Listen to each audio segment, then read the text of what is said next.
ക്ലാസ്സിൽ നമ്മൾ പാസീവ് ട്രാൻസ്പോർട്ടാണ് ഡിസ്കസ് ചെയ്ത് പാസീവ് ട്രാൻസ്പോർട്ട്സ് വരെയാണ് ഡിസ്കസ് ചെയ്തത്. അപ്പോൾ പാസീവ് ട്രാൻസ്പോർട്ട് എന്ന് പറയുന്നത് 3 തരത്തിലാണുള്ളത്: simple diffusion, osmosis, facilitated diffusion. അത് ഓരോന്നും നമ്മൾ പറഞ്ഞായിരുന്നു. ദെൻ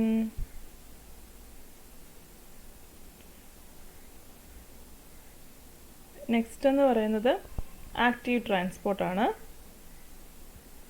നമ്മൾ ഓസ്മോസിസ് പറഞ്ഞു, ഫെസിലിറ്റേറ്റഡ് ഡിഫ്യൂഷൻ പറഞ്ഞു, പാസീവ് ട്രാൻസ്പോർട്ട് പറഞ്ഞു. അപ്പോൾ നെക്സ്റ്റ് എന്ന് പറയുന്നത് ആക്റ്റീവ് ട്രാൻസ്പോർട്ടാണ്. ആക്റ്റീവ് ട്രാൻസ്പോർട്ട് എന്ന് പറയുമ്പോൾ എന്താണ്? It is the transport of molecules across the cell membrane from an area of lower concentration to an area of higher concentration using cellular energy. Cellular energy അഥവാ ATP use ചെയ്തിട്ട് lower concentration ഉള്ളിടത്തു നിന്നും higher കോൺസെൻട്രേഷനിലേക്കുള്ള സൊല്യൂട്ട്സിൻ്റെ മൂവ്മെൻറ്റിനെയാണ് നമ്മൾ എന്ത് പറയുന്നത്? Active transport എന്ന് പറയുന്നത്. Active transport of course with the help of carrier proteins. അപ്പം എന്താണ്? ലോവർ കോൺസെൻട്രേഷൻ നിന്ന് ഹയർ കോൺസെൻട്രേഷൻ എന്നിലേക്ക് പോവുക എന്ന് പറയുന്നത് എന്താണ്? ഒരു അൺഫേവറബിൾ ആയിട്ടുള്ളൊരു കണ്ടീഷനാണ് അല്ലേ? അപ്പോൾ അത് ΔG എന്ന് പറയുന്നത് പോസിറ്റീവ് ആയിരിക്കും. സ്പോണ്ടേനിയസ് ആയിട്ട് നടക്കാത്തൊരു റിയാക്ഷൻ ആയതുകൊണ്ട് തന്നെ എന്താണ്? സർട്ടൻ കാരിയർ പ്രോട്ടീൻസ് അവിടെ ആവശ്യമുണ്ട് ട്രാൻസ്പോർട്ട് ചെയ്യാൻ വേണ്ടി. അതോടൊപ്പം തന്നെ എനർജിയും ആവശ്യമുണ്ട്. There are 2 active sites in these carrier proteins. One is receptor site which is recognize the substance to be carried, and the other is that which releases the energy in the form of ATP. അപ്പോൾ നമ്മളുടെ carrier proteins എന്ന് പറയുമ്പം carrier proteins മെയിനായിട്ടും 2 active സൈറ്റാണുള്ളത്. ഒരു സൈറ്റിലാണ് നമ്മുടെ ഒരു site എന്ന് പറയുന്നത് റിസപ്റ്റർ സൈറ്റ് ആയിരിക്കും. റിസപ്റ്റർ സൈറ്റിൽ എന്ത് ചെയ്യുന്ന നമ്മുടെ സബ്സ്റ്റൻസ്, ഏത് സബ്സ്റ്റൻസിനെയാണോ ട്രാൻസ്പോർട്ട് ചെയ്യുന്നത് ആ സബ്സ്റ്റൻസിനെ റെക്കഗ്നൈസ് ചെയ്യുന്ന റീജിയനാണ് റിസപ്റ്റർ റീജിയൻ എന്ന് പറയുന്നത്. എന്നിട്ട് എന്ത് ചെയ്യും? റെക്കഗ്നൈസ് ചെയ്തിട്ട് അകത്തേക്ക് കൊണ്ടുവരും. അതിനുശേഷം എന്താണ്? ATP എന്ത് ചെയ്യും? അതർ പാർട്ടിലാണെങ്കിൽ ATP എന്ത് റിലീസ് ചെയ്യാണ് ചെയ്യുന്നത്. ദെൻ എക്സാമ്പിൾ പറയുകയാണെങ്കിൽ transportation of sodium out of the cell and potassium into the cell എന്ന് പറയുന്നത് പൊട്ടാസ്യത്തിൻ്റെയും സോഡിയത്തിൻ്റെയും ട്രാൻസ്പോർട്ട് എന്ന് പറയുന്നത് ആക്റ്റീവ് ട്രാൻസ്പോർട്ടിന് എക്സാമ്പിൾ ആണ്. അതുപോലെ തന്നെ ആക്റ്റീവ് ട്രാൻസ്പോർട്ടിനെ നമുക്ക് 2ആയിട്ട് ഡിവൈഡ് ചെയ്യാം: പ്രൈമറി ആക്റ്റീവ് ട്രാൻസ്പോർട്ട് എന്നും സെക്കൻഡറി ആക്റ്റീവ് ട്രാൻസ്പോർട്ട് എന്നും. പ്രൈമറി ആക്റ്റീവ് ട്രാൻസ്പോർട്ടിൽ എന്താ സംഭവിക്കുന്നത്? The process uses chemical energy in the form of ATP, redox energy or photon energy to transport substances across the membrane. It is called primary active transport. അതായത് energy അഥവാ ATP അഥവാ redox energy or photon energy ഉപയോഗിച്ചിട്ട് സബ്സ്റ്റൻസസിനെ മെംബ്രെയിനിനെ across ആയിട്ട് transport ചെയ്യുന്നതിനാണ് primary active transport എന്ന് പറയുന്നത്. The energy is derived directly from the breakdown of ATP. ATPയിൽ നിന്നായിരിക്കും ഡയറക്റ്റ് ആയിട്ട് ATP ബ്രേക്ക് ഡൗൺ ആവുന്നതിന് ഭാഗമായിട്ട് കിട്ടുന്ന എനർജി ആവാം, അല്ലെങ്കിൽ some other higher energy phosphate കോമ്പൗണ്ട്സിൽ നിന്ന് നമുക്ക് GTP നിന്നൊക്കെ തന്നെ ഈ സെല്ലുലാർ എനർജി കിട്ടുന്നുണ്ട്. The proteins act as pumps to transport ions. ഇവിടെയും പ്രോട്ടീൻസ് ഒരു പമ്പായിട്ട് ആക്ട് ചെയ്തിട്ട് ഈ അയോൺസിനെ ട്രാൻസ്പോർട്ട് ചെയ്യാൻ വേണ്ടിയിട്ട് ഹെൽപ്പ് ചെയ്യുന്നുണ്ട്. Most of the enzymes that perform these transport are transmembrane ATPs. അപ്പം ഇങ്ങനെ ഉള്ള കാരിയർ പ്രോട്ടീൻസ് അഥവാ എന്താണ് മോളിക്യൂൾസിനെ ട്രാൻസ്പോർട്ട് ചെയ്യുന്ന നമ്മുടെ സെൽ മെംബ്രെയിനിലുള്ള ട്രാൻസ്മെംബ്രെയിൻ ആയിട്ടുള്ള പ്രോട്ടീൻസ് ആണ് ATPs എന്ന് പറയുന്നത്. A primary ATPs which is universal to all animal cells is sodium potassium pump which maintains the cell potential. അപ്പോൾ ഫസ്റ്റ് ഒരു പ്രൈമറി എന്താണ് ആക്റ്റീവ് ട്രാൻസ്പോർട്ടിന് ഏറ്റവും ബെസ്റ്റ് എക്സാമ്പിളാണ് ATPs എന്ന് പറയുന്ന പമ്പ്. ഈ ATPs പമ്പ് എന്താ ചെയ്യുന്നത്? എല്ലാ അനിമൽസിനും തന്നെ യൂണിവേഴ്സലാണ് ഈ ATPs പമ്പ് എന്ന് പറയുന്നത്. അത് സോഡിയം പൊട്ടാസ്യം പമ്പിൻ്റെ ഒരു സോഡിയം പൊട്ടാസ്യം പമ്പാണ്. അതെന്ത് ചെയ്യും? സെല്ലിൻ്റെ പൊട്ടൻഷ്യൽ, മെംബ്രെയിൻ പൊട്ടൻഷ്യലിനെ മെയിൻറ്റെയിൻ ചെയ്യുകയാണ് അതിൻ്റെ ഫങ്ഷൻ എന്ന് പറയുന്നത്. സെക്കൻഡ് എന്ന് പറയുന്നത് ഏതായിരുന്നു? സെക്കൻഡറി ആക്റ്റീവ് ട്രാൻസ്പോർട്ടാണ് നെക്സ്റ്റ് മെക്കാനിസം എന്ന് പറയുന്നത്. അതെന്താണെന്ന് നോക്കാം. When the process uses electrochemical gradient to transport substances, it is called secondary active transport. അതായത് ഇലക്ട്രോകെമിക്കൽ ഗ്രേഡിയൻറ്റ് ഉപയോഗിച്ചിട്ട് സബ്സ്റ്റൻസസിനെ ട്രാൻസ്പോർട്ട് ചെയ്യുന്നതിനെയാണ് എന്തെന്ന് പറയുന്നത്? സെക്കൻഡറി ആക്റ്റീവ് ട്രാൻസ്പോർട്ട് എന്ന് പറയുന്നത്. Here the energy is derived secondarily from the energy that has been stored in the form of ionic concentration differences between the 2 sides of a membrane. ഇവിടെ എന്ന് പറയുന്നത് എങ്ങനെയാണ് energy derive ചെയ്യുന്നത്? ഈ അയൺസിൻ്റെ concentration, 2 സൈഡിലുള്ള അയൺസിൻ്റെ കോൺസെൻട്രേഷൻ്റെ ഡിഫറൻസസ് വെച്ചിട്ടാണ് എനർജി കിട്ടുന്നത് ട്രാൻസ്പോർട്ട് ചെയ്യാൻ വേണ്ടിയിട്ടുള്ളത്. In the first place by active transport.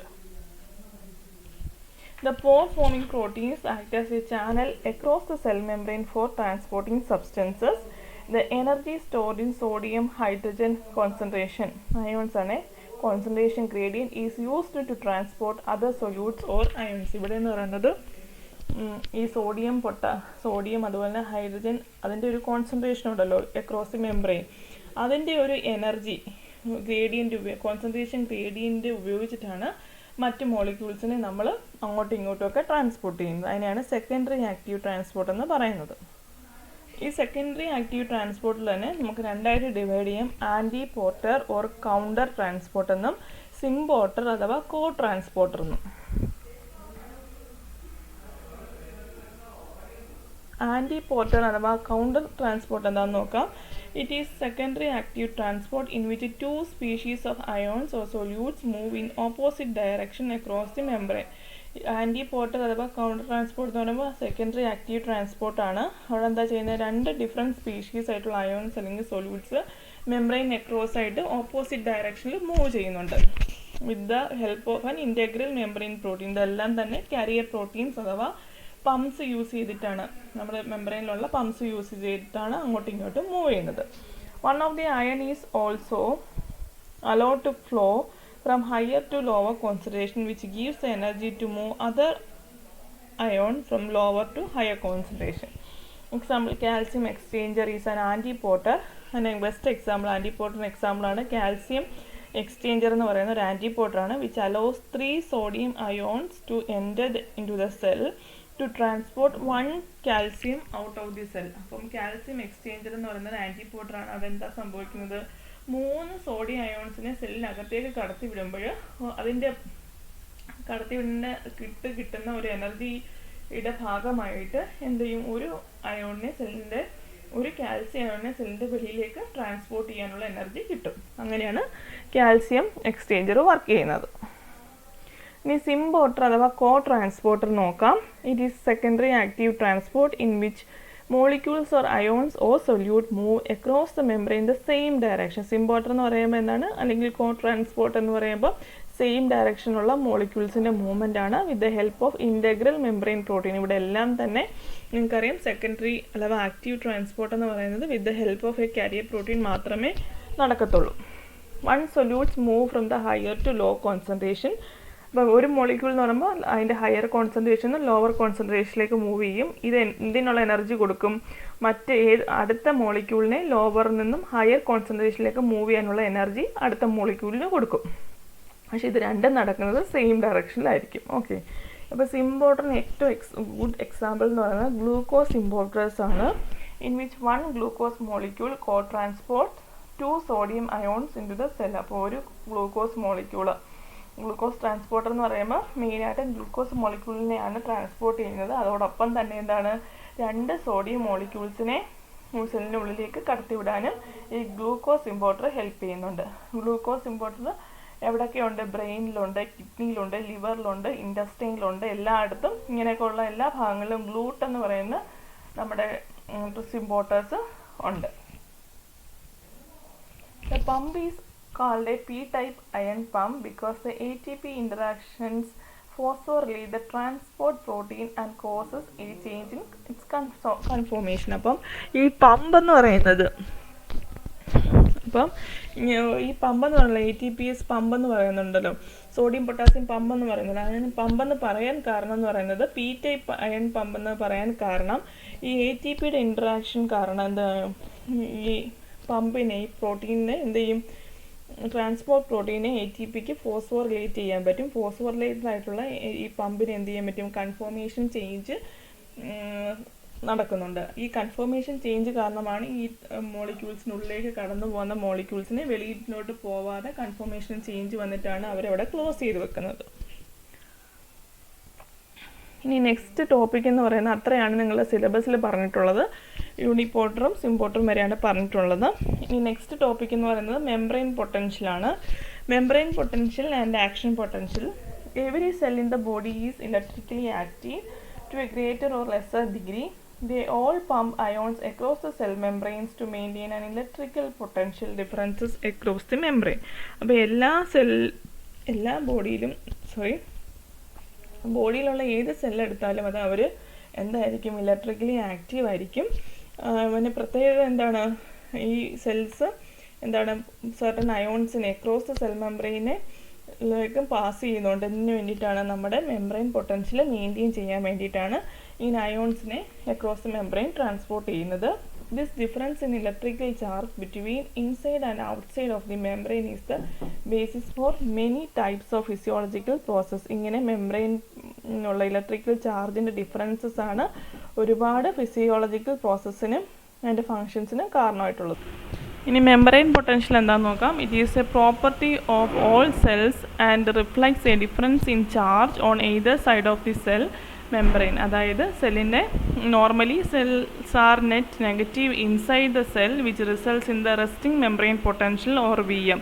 അതായത് നോർമലായിട്ടിരിക്കുന്നൊരു സെല്ലിൻ്റെ ഇന്നർ സൈഡിൽ നെറ്റ് നെഗറ്റീവ് ചാർജും ഔട്ടർ സൈഡിൽ നെറ്റ് പോസിറ്റീവ് ചാർജും ആയിരിക്കും. അപ്പോൾ റെസ്റ്റിംഗ്, അതായത് നോർമലായിട്ടിരിക്കുമ്പോൾ റെസ്റ്റിംഗ് മെംബ്രെയിൻ പൊട്ടൻഷ്യൽ എന്ന് പറയുന്നത് VM എന്ന് ഡിനോട്ട് ചെയ്യും.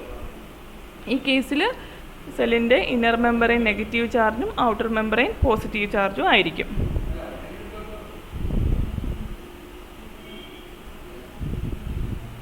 ഇവിടെ നിങ്ങൾക്ക് ഒരു പിക്ചർ കാണാം. സൈറ്റോസോൾ ഉണ്ട്, എക്സ്ട്രാ സെല്ലുലാർ ഫ്ലൂയിഡ് ഉണ്ട്, സെമി പെർമിയബിൾ മെംബ്രെയിൻ ആണ് വെച്ചിരിക്കുന്നത്. ഇവിടെ നമുക്കറിയാം കുറേ പൊട്ടാസ്യം അതുപോലെ തന്നെ അതർ അയോൺസും ഉണ്ട്. അപ്പം മെംബ്രെയിൻ പൊട്ടൻഷ്യൽ നമ്മൾ അയൺ കോൺസെൻട്രേഷൻ നോക്കുവാണെങ്കിൽ ഇവിടെ സൈറ്റോസോളിലായിരിക്കും ഒരുപാട് കൂടുതൽ അയോൺ കോൺസെൻട്രേഷൻ കൂടുതൽ. അപ്പോൾ ഓട്ടോമാറ്റിക്കായിട്ടും സെമി പെർമിയബിൾ മെംബ്രെയിനിലൂടെ കുറച്ച് അയോൺസ് അതർ സൈഡിലേക്ക് മൂവ് ചെയ്യുന്നുണ്ട് അല്ലേ. അപ്പോൾ ഒരു കോൺസെൻട്രേഷൻ ഗ്രേഡിയന് ഉണ്ടാകുന്നുണ്ട്. The resting membrane potential depends on differing concentrations of ions inside cytoplasm and outside the membrane potential. അത് പറഞ്ഞു കഴിഞ്ഞു. അതായത് സോഡിയം പൊട്ടാസ്യം എടുക്കുകയാണെങ്കിൽ അല്ലേ, ഇപ്പം 3 സോഡിയം അകത്തും, അതായത് സോഡിയത്തിൻ്റെ അയോൺസിൻ്റെ കോൺസെൻട്രേഷൻ ഉള്ളിൽ കൂടുതലും പൊട്ടാസ്യത്തിൻ്റെ ചാർജ് പൊട്ടാസ്യം അയോൺസിൻ്റെ എണ്ണം വെളിയിൽ കുറവുമാണെങ്കിൽ എന്താണ് അതിൻ്റെ അർത്ഥം? റിലേറ്റീവ്ലി പോസിറ്റീവ് ചാർജ് എവിടെ ആയിരിക്കും? ഇന്നർ മെമ്പറിലായിരിക്കും കൂടുതൽ. അപ്പോൾ അങ്ങനെ ഒരു difference in the concentration of ions ആണ് എന്തിനെ സൃഷ്ടിക്കുന്നത്? റെസ്റ്റിംഗ് മെംബ്രെയിൻ പൊട്ടൻഷ്യൽസിനെ ഉണ്ടാക്കുന്നത് അല്ലേ. ലാർജ് നെഗറ്റീവ്ലി ചാർജ്ഡ് മോളിക്യൂൾസ്, അതായത് proteins, RNA do not pass through the membrane to set up the negative resting membrane potential. അതായത് നെഗറ്റീവ്ലി ചാർജ്ഡ് ആയിട്ടുള്ള മോളിക്യൂൾസ് നമുക്കറിയാം, കുറേ പ്രോട്ടീൻസ് ഉണ്ട്, RNA ഉണ്ട്. ഇവർക്കൊന്നും തന്നെ ഈ മെംബ്രെയിനിലൂടെ റെഡി ആയിട്ട് പാസ് ചെയ്യാൻ പറ്റത്തില്ല. അപ്പോൾ എന്ത് ചെയ്യാൻ പറ്റത്തില്ല? അവർക്ക് negative resting membrane potential create ചെയ്യാനായിട്ട് പറ്റത്തില്ല. If the cell membranes were simply permeable to these ions, they would approach an equilibrium with equal concentrations on each side of the membrane and no voltage difference. അതായത് ഈ semi permeable മെമ്പറിലൂടെ രണ്ട് cell മെംബ്രെയിൻ്റെ അകത്തും പുറത്തും equal ions ആണ് ഉള്ളതെങ്കിൽ, equal ionic concentration ഉള്ളതെങ്കിൽ അവരെന്താണ്, voltage difference ഒന്നും ഇല്ലാതെ തന്നെ ഈക്വൽ അയൺ കോൺസെൻട്രേഷൻ ആയിരിക്കും ഉണ്ടാകുന്നത്. പക്ഷേ ഇതെന്താണ്, there is a voltage difference, so this process which produces the membrane potential are not simply diffusion and osmosis. Then electrically excitability depends upon ion channels acting like gates for the movement of ions through the membranes to produce an action potential. അപ്പോൾ electrically excitable ആയിട്ടുള്ള excitability, നമ്മുടെ cell മെംബ്രെയിൻ്റെ electrical excitability എന്ന് പറയുന്നത് എന്തിനെ depend ചെയ്തിരിക്കും? Iron ചാനൽസിനെ depend ചെയ്തിരിക്കും. അതിൽ ഈ അയൺ ചാനൽസിലൂടെയാണ് എന്ത് മൂവ് ചെയ്യുന്നത്? നമ്മുടെ അയോൺസ്, ആക്ഷൻ പൊട്ടൻഷ്യൽ ക്രിയേറ്റ് ചെയ്യാനായിട്ടുള്ള അയോൺസ് അങ്ങോട്ടും ഇങ്ങോട്ടും മൂവ് ചെയ്യുന്നത്. In passive channels, ions may freely move diffusely through the channel. Leakage channels are the simplest type since their permeability is more or less constant. In chemically gated channels എന്ന് പറയുമ്പം ഏതൊക്കെയാണ്? Sodium പമ്പാണ് example. അവിടെ എന്താ ചെയ്യുന്നത്? ഇത് pump ചെയ്യും സോഡിയത്തിനെ out of the cell while pumping in potassium in the ratio of 2K+ for every 3 sodium plus pumped out. അപ്പോൾ കെമിക്കലി ഗേറ്റഡ് ചാനൽസിലാണെങ്കിൽ 3 സോഡിയം അയോൺസ് വെളിയിലേക്ക് പോകുമ്പോൾ 2 പൊട്ടാസ്യം അയോൺസ് ആണ് ഉള്ളിലേക്ക് പോകുന്നത്. അപ്പോൾ റിലേറ്റീവ്ലി ഒരു പോസിറ്റീവ് അല്ലെങ്കിൽ ചാർജ് എവിടെയായിരിക്കും കൂടുതൽ? സെല്ലിൻ്റെ ഉള്ളിലായിരിക്കും കൂടുതൽ അല്ലേ, സെല്ലിന് വെളിയിലായിരിക്കും കൂടുതൽ. അപ്പോൾ റിലേറ്റീവ്ലി പോസിറ്റീവ് ചാർജ് 3 സോഡിയം വെളിയിലോട്ടല്ലേ പോകുന്നത്, ഔട്ടർ മെമ്പറൈനിലായിരിക്കും, എക്സ്ട്രാ സെല്ലുലാർ മെമ്പറൈനിലായിരിക്കും കൂടുതൽ സോഡിയം കാണപ്പെടുന്നത്, positive charge when compared to the inner cytosol. The flow of oppositely charged ions towards each other is the potential or voltage. When the ions move, this is current. Even next എന്ന് പറയുന്നത് steady state movement. അതായത് steady സ്റ്റേറ്റിൽ എന്താ സംഭവിക്കുന്നതെന്ന് നോക്കാം. Steady state movement of ions define the membrane potential and is maintain by the sodium potassium pump. അത് steady state movement എന്ന് പറയുന്നത് മെയിൻറ്റെയിൻ ചെയ്യുന്നത് എങ്ങനെയാണ്? സോഡിയം പൊട്ടാസ്യം പമ്പ് വഴിയാണ്. In the resting state of a neuron, the inside of the nerve cell membrane is negative. നമ്മൾ already പറഞ്ഞു കഴിഞ്ഞു. With respect to the outside, the voltage arises from differences in concentration of the potassium and sodium ions. ഇത് എന്താണ് ഈ voltage ഉണ്ടാകുന്നത്? Resting potential ഉണ്ടാകുന്ന ഒരു voltage ഉണ്ടാകുന്ന എങ്ങനെയാണെന്ന് വെച്ചാൽ ഈ അയോൺസിൻ്റെ കോൺസെൻട്രേഷൻ ഡിഫറൻസ് കാരണമാണ് ഒരു വോൾട്ടേജ് ഉണ്ടാകുന്നത്. ഈ ഡീപോളറൈസേഷൻ എന്ന് പറയുന്നത് or a lowering of the membrane potential എന്ന് പറയുന്നത് results from the flow of positive sodium ions into the cell. ഇപ്പോൾ റെസ്റ്റിംഗ് പൊട്ടൻഷ്യൽ സോഡിയത്തിൻ്റെ കോൺസെൻട്രേഷൻ സെൽ മെമ്പറൈനിൻ്റെ വെളിയിൽ കൂടുതലും പൊട്ടാസ്യത്തിൻ്റെ കോൺസെൻട്രേഷൻ സെൽ മെമ്പറിനകത്ത് കുറവാകുന്നതുകൊണ്ടാണ് ഒരു നെഗറ്റീവ് പോസിറ്റീവ് ഒരു പൊട്ടൻഷ്യൽ മെമ്പറൈനിൽ ഉണ്ടാകുന്നത്. ഇനി ഡീപോളറൈസേഷൻ എന്താ സംഭവിക്കുന്നതെന്ന് വെച്ചാൽ ഇത് റിവേഴ്സ് ചെയ്യും. അതായത് സോഡിയം അയോൺസിൻ്റെ കോൺസെൻട്രേഷൻ സെല്ലിൻ്റെ ഉള്ളിൽ കൂടുകയും പൊട്ടാസ്യത്തിൻ്റെ അളവ് സെല്ലിന് വെളിയിൽ കുറയുകയും ചെയ്യും. അപ്പോൾ എന്ത് ചെയ്യും? സെല്ലിൻ്റെ ഉൾഭാഗത്ത് പോസിറ്റീവ് ചാർജും പുറം ഭാഗത്ത് നെഗറ്റീവ് ചാർജായിട്ട് മാറും. അങ്ങനെയാണ് ഡീപോളറൈസേഷൻ നടക്കുന്നത്. സോഡിയം പൊട്ടാസ്യം പമ്പ് നോക്കാം. സോഡിയം പൊട്ടാസ്യം പമ്പ് അഥവാ സോഡിയം പമ്പ് അല്ലെങ്കിൽ സോഡിയം പൊട്ടാസ്യം ATPase എന്നൊക്കെ ഇതിന് പേരുണ്ട്. It is an antiporter enzyme located in the plasma membrane of the cells which transport potassium ions from the extracellular fluid to the cytoplasm. അപ്പോൾ ഇത് ട്രാൻസ്മെംബ്രെയിൻ protein ആണ്. ഇത് മെയിനായിട്ടും ട്രാൻസ്പോർട്ട് ചെയ്യുന്നത് സോഡിയത്തിനെയും പൊട്ടാസ്യത്തിനെയാണ്. സോഡിയത്തിനെ എങ്ങോട്ടാണ് പാസ് ചെയ്യുന്നത്? എക്സ്ട്രാ സെല്ലുലാർ ഫ്ലൂയിഡിൽ നിന്നും സൈറ്റോപ്ലാസത്തിലേക്ക് പാസ് ചെയ്യും. അതുപോലെ സോഡിയം അയോൺസിനെ സൈറ്റോപ്ലാസത്തിൽ നിന്നും സെല്ലിൻ്റെ ഔട്ട്സൈഡിലേക്ക് ട്രാൻസ്പോർട്ട് ചെയ്യുകയും ചെയ്യുന്നുണ്ട്. The pump is present in all the cells of the body and is responsible for maintaining the sodium-potassium concentration differences across the cell membrane as well as establishing a negative electrolyte potential inside the cell. നമ്മൾ already discuss ചെയ്തതാണ്. അപ്പോൾ ഈ പമ്പാണ് എന്തിന് responsible ആയിട്ടുള്ളത്?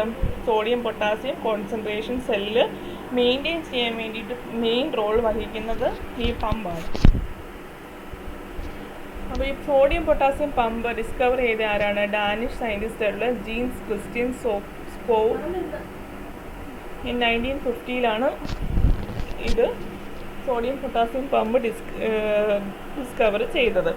It was investigated by the passage of radioactivity labelled ions across the membrane.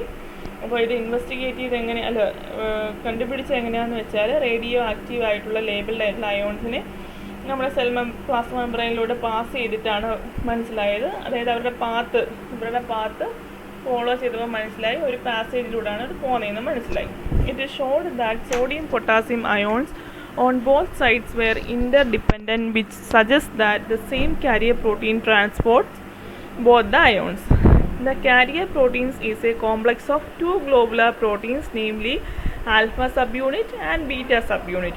അപ്പോൾ നമ്മുടെ carrier protein എന്ന് പറയുന്നത് സോഡിയം പൊട്ടാസ്യം ATPase പമ്പ് എന്ന് പറയുന്നത് എന്താണ്? ഒരു കോംപ്ലക്സ് ആണ്, പ്രോട്ടീൻ കോംപ്ലക്സ് ആണ്. അതിന് ടു ഗ്ലോബുലാർ പ്രോട്ടീൻസ് ചേർന്നിട്ടാണ് ഉണ്ടാക്കിയിരിക്കുന്നത്. ആൽഫയും ബീറ്റാ സബ്യൂണിറ്റ്സും ഉണ്ട്. Which has receptor sites four transport of 3 sodium ions out of the cell for every 2 potassium pumped in. അതായത് ഓരോ 2 പൊട്ടാസ്യം അയോൺസിനെ പമ്പിനകത്തേക്ക് കടത്തി വിടുമ്പോൾ അറ്റ് ദ സെയിം ടൈം തന്നെ 3 sodium അയോൺസിനെ പമ്പിൻ്റെ വെളിയിലേക്ക് ട്രാൻസ്പോർട്ട് ചെയ്യാനുള്ള കഴിവുള്ള പമ്പ്സാണ് സോഡിയം പൊട്ടാസ്യം പമ്പ്സ് എന്ന് പറയുന്നത്.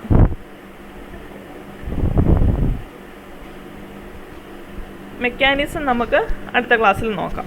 ഓക്കെ.